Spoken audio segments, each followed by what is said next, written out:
ఎప్పటి నుంచి చేస్తున్నారు ఇది? మీరు ఆగుతుంది ఎలా చేస్తారు? ఇలా అప్పుడే 3 సంవత్సరాల నుంచి ఇదే పురాకులండి.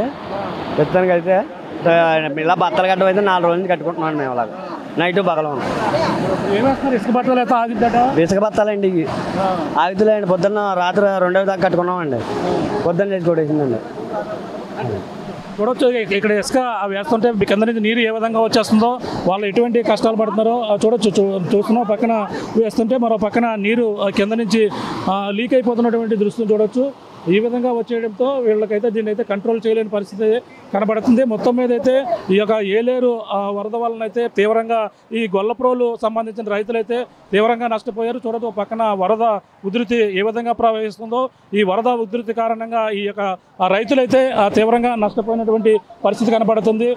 ఈ మొత్తం మీద అయితే చూసుకుంటే ఏలేరు వరద ఉధృతి అయితే మొత్తం పిఠాపురం నియోజకవర్గాన్ని అయితే రైతాంగాన్ని అతలాకుతలం చేస్తూ ఈ యొక్క కాలువలకు గండ్లు పడడంతోనే తీవ్రంగా వీళ్ళంతా కూడా పంట నష్టపోతున్నాం. పంట చేతికి వచ్చే సమయంలో పొట్ట దశలో ఉన్న సమయంలో ఈ విధంగా నష్టం వాటిల్లిందని కూడా వీళ్ళందరూ కూడా ఆవేదన అయితే వ్యక్తం చేస్తున్నారు.